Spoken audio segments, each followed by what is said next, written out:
Assalamualaikum warahmatullahi wabarakatuh. Perkenalkan, nama saya Muhammad Darul Umar. Saya di kelas Advertising 433A01.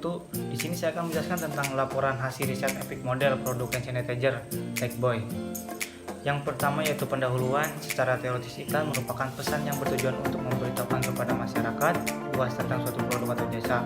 Dan yang dimaksud dengan iklan efektif secara faktual adalah di mana pesan atau berita yang disampaikan tentang suatu produk atau jasa dapat memberikan dampak kepada penjualan dan hal lainnya oleh masyarakat yang menerima suatu iklan atau berita tersebut.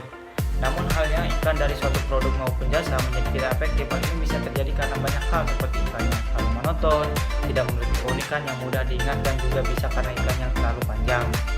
Karena hal tersebutlah dampak dari iklan yang dilakukan menjadi kurang efektif ke produk atau jasa yang diiklankan. Ada rumusan masalah di sini bagaimana keefektifan melakukan iklan dari berbagai media meningkatkan kesadaran masyarakat terhadap produk. Kegunaan penelitian, aspek teoritis. Hasil dari penelitian ini dapat mengetahui bahwa dalam melakukan iklan yang efektif diperlukan riset terhadap calon pembeli produk atau jasa agar iklan yang disampaikan sesuai dengan kriteria target pasar. Yang kedua itu adalah aspek praktis. Kegunaan penelitian ini adalah untuk mengetahui kriteria dari iklan yang bagaimana yang disukai dan diminati oleh khalayak atau konsumen untuk meningkatkan keinginan pembelian terhadap produk. Yang selanjutnya itu adalah penjelasan tentang marketing mix, promotion mix, periklanan sebagai berikut, dan saat iklan efektif iklan, dan penjelasan tentang Epic Model. Sumber data primer diambil dari kuesioner yang disebarkan ke 36 responden. Sumber data dari sekunder yaitu mengambil data-data dari internet seperti website dan media sosial. Unit pengambilan sampel, jumlah populasi adalah sebanyak 40 orang. Jumlah sampel adalah sebanyak 36 responden berdasarkan rumus Lopin. Prosedur pengambilan sampel ini diambil secara kuesioner yang diberikan secara acak. Deskripsi objek penelitian. Ada misi kami yaitu untuk meraih rasa cinta dan penghargaan dari Indonesia dengan menyentuh kehidupan setiap orang Indonesia setiap harinya. Misi kami yaitu kami bekerja untuk menciptakan masa depan yang lebih baik setiap hari. Kami membantu konsumen merasa nyaman, berpenampilan baik, dan lebih menikmati hidup melalui brand dan layanan yang baik bagi mereka dan orang lain. Yang selanjutnya itu adalah paparan jenis kelamin.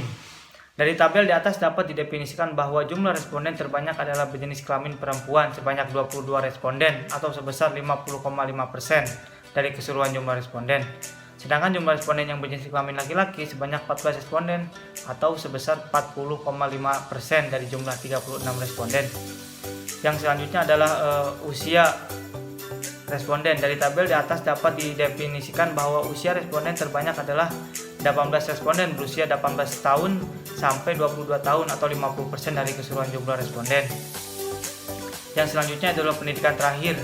Dari tabel di atas dapat didefinisikan bahwa jumlah pendidikan terakhir sama-sama terbanyak SMA per SMK sebesar 15 responden atau sebesar 41,7% dari keseluruhan jumlah responden, sedangkan perguruan tinggi sebanyak 15 responden atau sebanyak 41,7% dari jumlah 36 responden. Selanjutnya adalah pendapatan per bulan. Pendapatan per bulan ini temukan terbanyak sebesar kurang dari 500.000 sebesar 18 responden atau 50% dari jumlah keseluruhan responden. Yang selanjutnya adalah paparan hasil tabel dimensi empati sebagai berikut. Yang selanjutnya adalah paparan hasil dimensi persuasi sebagai berikut. Selanjutnya ada paparan hasil dimensi impact sebagai berikut. Selanjutnya yang terakhir yaitu adalah hasil paparan dari dimensi komunikasi sebagai berikut.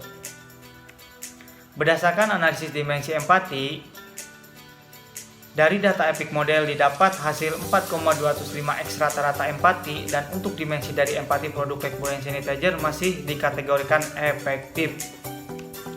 Selanjutnya berdasarkan hasil analisis persuasi, data Epic Model didapat hasil 4,175x rata-rata persuasi, dan untuk dimensi dari persuasi produk Lifebuoy hand sanitizer masih dikategorikan efektif. Berdasarkan hasil analisis dampak atau impact, berdasarkan data Epic Model didapat hasil 4,12x rata-rata impact, dan untuk dimensi dari impact tersendiri produk Lifebuoy hand sanitizer masih dikategorikan efektif. Yang terakhir yaitu adalah berdasarkan hasil analisis dimensi komunikasi. Dari data Epic Model didapat hasil 4,476 X rata-rata komunikasi, dan untuk dimensi dari komunikasi produk Epic Sanitizer masih dikategorikan efektif. Dimensi Epic Model hasil perhitungan termasuk sebagai berikut, yaitu ada tabel kuadran.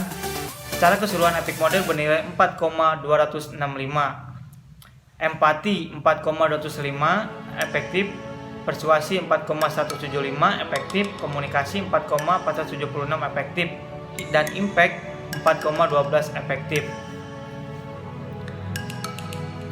Hasil dari 4,265 itu dibagi menjadi 4 dimensi, hasilnya menjadi bernilai 4,265. Yang terakhir yaitu adalah kesimpulan. Dengan adanya riset Epic Model ini, kita bahwa tahu hasil riset Epic Model hand sanitizer merupakan iklan yang sudah familiar di kalangan khalayak. Yang terakhir itu adalah saran. Dari hasil penelitian riset Epic Model ini temukan saran beberapa hal yang dapat menjadi diskusi yang telah disebutkan, namun dapat diterapkan dengan baik agar melaksanakan evaluasi di stok produksi barang secara keseluruhan guna meningkatkan produk Lifebuoy hand sanitizer. Penentuan tarif untuk harga hand sanitizer ukuran kecil supaya ditinjau kembali pasca relatif mahal untuk harganya. Itu saja presentasi dari hasil riset Epic Model saya. Kurang lebihnya mohon maaf. Wabillahi taufik wal hidayah. Wassalamualaikum warahmatullahi wabarakatuh.